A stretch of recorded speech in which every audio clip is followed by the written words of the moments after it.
కూటమి నాయకులకి కార్యకర్తలకి గుండెల నిండా జాతీయ భావాన్ని నింపుకుని భారతదేశానికి తమ ఐకమత్యాన్ని చాటడానికి వచ్చినటువంటి విశేష జనసంద్రానికి పేరు పేరున నమస్కారాలు నేను తెలియజేస్తున్నాను. ఇంతకు ముందున్నటువంటి పరిస్థితి దేశంలో పొరుగు దేశం నుండి ఉగ్రవాదులు మన దేశంలోకి వచ్చి మన సైనికుల్ని హతమార్చి వారి తలల్ని తెగనరికి తీసుకుపోతూ ఉంటే గుడ్లప్పగిచ్చి చూసేటువంటి పరిస్థితి అప్పట్లో ఉండేది.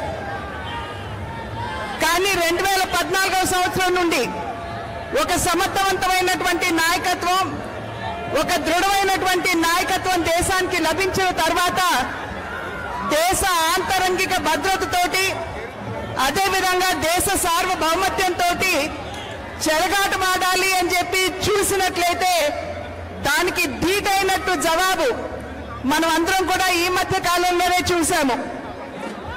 ఏప్రిల్ 22 26 అమాయకులైనటువంటి భారత పౌరుల్ని పొరుగు దేశం నుండి వచ్చినటువంటి ఉగ్రవాదులు పొట్టన పెట్టుకున్నప్పుడు మా ప్రజలతోటి వారి ప్రాణాలతోటి చెలగాట పాడినట్లయితే ఇదే మా జవాబు అంటూ పొరుగు దేశంలో ఉన్నటువంటి ఉగ్ర స్థావరాన్ని ధ్వంసం చేసి ఆ తర్వాత పాక్ మన పౌరుల మీద దాడి చేసినప్పుడు వారి డిఫెన్స్ స్థావరాలు ఏదైతే ఉన్నాయో వాటిని ధ్వంసం చేస్తూ సరిహద్దుల్లో వారి ప్రాణాల్ని సైతం లెక్క చేయకుండా భారత రక్షణకి అదేవిధంగా భారతదేశ పౌరుల యొక్క ప్రాణాలకి రక్షణ వలయంగా నిలబడుతున్నటువంటి సైనికులకి అదేవిధంగా ప్రధాని నరేంద్ర మోడీ గారికి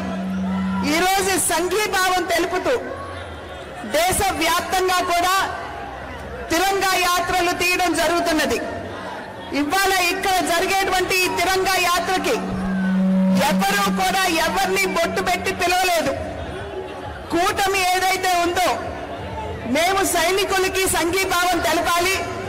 అందులోనూ మన రాష్ట్రానికి చెందినటువంటి ముద్దుబిడ్డ మురళీ నాయక్ తన ప్రాణం కోల్పోయినటువంటి సందర్భంలో ధీటైనటువంటి సమాధానం ఇచ్చేటువంటి వారికి అండగా నిలబడాలి అనేటువంటి ఆలోచనతో ప్రతి ఒక్కరూ కూడా పౌరులందరూ స్వచ్ఛందంగా ఇవ్వాల ఇంత పెద్ద సంఖ్యలో ఇక్కడికి వచ్చి సంఘీభావం తెలపడం అన్నది ఇది నిజంగా ఇక్కడికి వచ్చినటువంటి ప్రతి ఒక్కరికి నేను శిరస్సు వంచి నమస్కరిస్తున్నాను అని చెప్పి తెలియజేస్తూ, ఏదైతే నరేంద్ర మోడీ గారు ఒక దృఢమైనటువంటి సందేశాన్ని ఇచ్చారో ఉగ్రవాదం చర్చలు సమాంతరంగా వెళ్ళలేవు, అదేవిధంగా ఉగ్రవాదం వాణిజ్యం సమాంతరంగా వెళ్ళకూడదు, అదేవిధంగా నీరు రక్తం సమాంతరంగా పారలేవు అనేటువంటి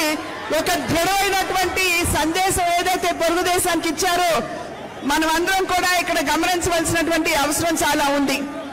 ఎప్పుడైతే మనం ఈ రకమైనటువంటి సందేశాన్ని ఇచ్చామో పాకిస్తాన్ వాళ్ళ తోక ముడిచి మన ప్రభుత్వానికి లేఖ రాస్తూ సింధు జలాలు మాకు వదలండి అని చెప్పి చెప్పడం ఒక రకంగా వారి బేలతనానికి నిదర్శనం అని చెప్పి మనం అందరం కూడా ఇక్కడ గమనించాలి. కనుక ఇటువంటి సందర్భంలో మన దేశం గడ్డు కాలాన్ని ఎదుర్కొంటున్నటువంటి నేపథ్యంలో ఖచ్చితంగా సైనికులకి అండదండగా నిలబడుతూ వారికి సంఘీభావాన్ని ఏ విధంగా ఇక్కడ మీరందరూ తెలియజేశారో రాబోయే కాలంలో కూడా తెలియజేయాలి అని చెప్పి అభ్యర్థిస్తూ మరి ఒక్కసారి ఇక్కడికి వచ్చినటువంటి పుర పౌరులకి అదేవిధంగా 3 పార్టీలకి చెందినటువంటి నాయకులకి కార్యకర్తలకి పేరు పేరున నా ధన్యవాదాలు తెలియజేసుకుంటూ సెలవు తీసుకున్నాను. నమస్కారం. జై హింద్.